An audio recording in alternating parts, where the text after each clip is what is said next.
What's up, guys? Welcome to B Sports Picks. I have a very strong tool that I'm going to be showing you. I've been working on this for about 5 days. I've been testing it out, and it's been hitting very nicely. I'm going to show you exactly what tool I'm talking about.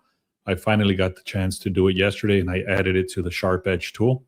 So you're going to see it's called the Sharp Line Monitor, and I'm going to explain exactly what that is, and I'm going to actually give you one of the plays that I found using that tool. If you guys don't have access to it, 7 days for free. The link's in the description. Plus, you get the Discord access. So you're going to get 3 total plays in this video. All right, so this is called the Sharp Line Monitor. Make sure you get access to this 7 days for free. I'm going to walk through exactly how this was built and why it was built. All right, so the first thing we're going to look at is the time right here, the timestamp, which this is the last time it ran at 8 in the morning. And it actually runs once per hour. And what it's doing, and it's actually changing this where it says current, and is also getting the best lines from all the sports books right here, or 5 sports books. So basically what it's doing is that the tool, what it does is that it's getting the opening line from Pinnacle from the night before.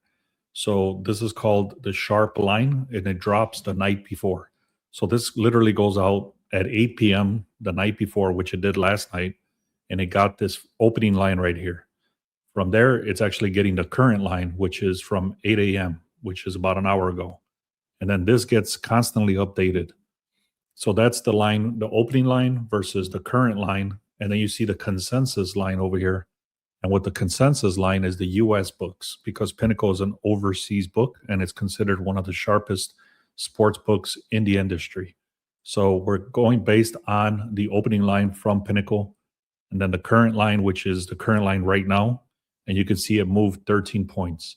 Now, if you look at the consensus between all the sports books in the United States, it's 169. So that's already an 18-point move towards the Blue Jays. And why that is important is that you're getting the Sharp Line Monitor in this tool.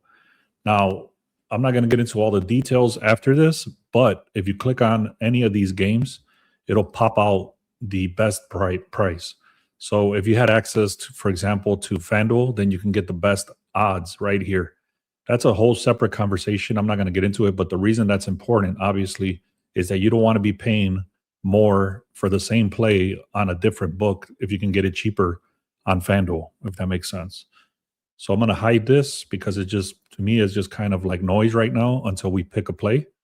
But the strongest one on the board, I've already done deep research on this before I hopped on here, and the Toronto Blue Jays is actually looking very decent. 18-point move, and when we get right now, it's still in progress, but at the bottom of this page is going to actually give you the breakdown of all the best ones to be looking at. So, for example, it'll show. I'm going to give you an example. It'll show like the Diamondbacks, it'll show the Blue Jays and things like that, and it'll break down why you should be looking at those games. Okay, it's not simply just a line move. It actually goes out and looks at the pitchers, looks at the home field advantage, things like that. So that's going to be broken down here. Right now, it's still in progress, but it'll be down here. Anyways, that's the Sharp Line Monitor. That's the new one that I'm looking at, or we've created. And once this is done, then the one that stands out the most is the Blue Jays. So let me just go in here and show you the Blue Jays now and confirm that this is a decent play. So right here, we're going to go back to the Sharp Edge tool on the dashboard. We're going to go to today's games, and you can automatically see the projected score for the Blue Jays is them to win by 1. So I'm going to click into this game, and I'm not going to get into all the crazy details, but basically the projected score, there's not supposed to be 54% chance of rain, very light wind. Like I said, the line did start at 151. It's currently 165. All the money, or 78% of the bets, 81% of the money is coming in on the Blue Jays. The win probability, 62%. In the last the expert insight, 75% goes towards Blue Jays. And then everything on the pitching side is going towards Blue Jays as well. The bullpen is better for the Blue Jays. And then the only thing that's a little bit iffy is the batting analysis in the last 7 days. But what matters right here is the runs per game. So they're pretty even, but these guys tend to score a little bit more. Last 7 days, they're ranked 13th in batting versus 16th. And then overall pitching, you could just see all the green towards Toronto, 62% chance. A grade team over here, B grade offense, A grade defense, and so on. Now, because these guys are at home, it says, should they be batting in the ninth? It says yes at a minus 110, which is basically a coin flip. You can also see over here, these guys are projected to go over 4 hits. These guys are projected to go under 7.5 hits. That's literally a 4-hit differential, meaning that the books are expecting that Toronto's going to get at least 4 more hits than Pittsburgh. So there's a whole deep research over here. I'm not going to get into all the details, but it breaks down exactly why the Toronto should be winning this game. So overall, that's the one I'm going with, guys. It's going to be Toronto Blue Jays on the money line. Now, remember what I said. It started from the Sharp Line Monitor, which is the new tool that I just showed you. And then it literally was pointing out very clearly that the Blue Jays were one of the teams to be looking at. From there, we started doing the deeper research, the pitching, the batting, the field advantage, all this other stuff. And then that's when it starts making sense, because you start stacking the stats. And that's why we're taking the Blue Jays. Okay. Now, I'm going to give you guys 2 more plays, which are going to be the no-run first inning, are also called NRFIs. And let me get right into that. If you haven't done so, guys, make sure to subscribe. I really do appreciate it. We're about to hit 5,000 subscribers. We're getting closer and closer every day. All right, if you want access to all the picks that I have for today, this is what I threw out in the VIP today already. 2 of these is what I'm going to share in this video. Actually, yeah, 2 of these are the no-run first inning. And then this is the one I just gave you right here, which is the Blue Jays. Now, if you want access to all of these, which are, batter props to get 1 hit. And these are NBA props, points, rebounds, and assists. And then this is a parlay over here. So you would get access to all of these. If you want access to this, go to the link in the description, click on 1-day pass. Also, it's going to be in the pinned comments. Please make sure to subscribe.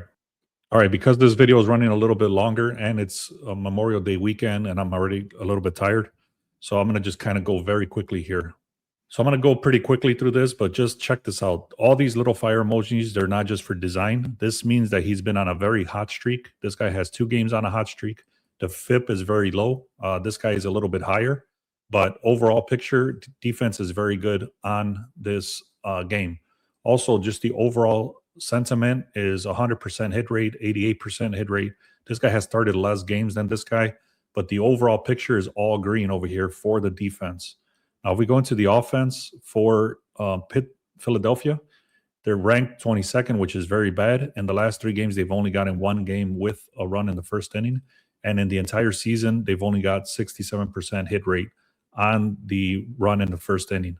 Now, if we scroll over to Cleveland, they're ranked 14th, no games in the last 3 that they've gotten. And then the no-run first inning, 72. So these guys are not so horrible, but they're facing this guy, which 2 games in a row, and he's hitting at around an 88% hit rate. So the first play I'm going to take, so the second play I'm giving you guys is going to be Cleveland and Philadelphia, no run first inning. Second play, guys, is going to be Rasmussen. If you guys have been following me for any amount of time, you know that whenever Rasmussen is playing, that's when we target this, because normally he has been very solid this year. 3.75 FIP. Ryan Weathers, 3.52 FIP. Last 3 games, they have not gotten a run in the first inning. This is pretty much all green. This is a little bit questionable with the 70% hit rate, but you can see it's all the green pretty much overall on the defense. Now, if we go back over here, the offense for New York, they're literally the worst team not to get a run in the first inning. 0% in the last 3, and then 58% this season. So overall, these guys are a little bit better, but they're still ranked 21st, which is the lowest 10, 33% in the last 3, and then 67% in the rest of the season. So again, if you just look at the overall picture, the defense is very good and the offense is very weak. The only little questionable thing is here, but they're facing this guy here. So overall picture, Tampa Bay Rays, New York Yankees, not to get a run in the first inning. Philadelphia Phillies and Cleveland Guardians, not to get a run in the first inning. All right, guys, I just gave you guys 3 plays. Let's make this happen. Make sure to subscribe. Check out the free picks. Check out the pinned comment if you want access to all the plays that I just showed you. that we're throwing out in the VIP this morning. Thank you so much. Let's get to 5,000 subscribers. Thank you. Let's have a great day.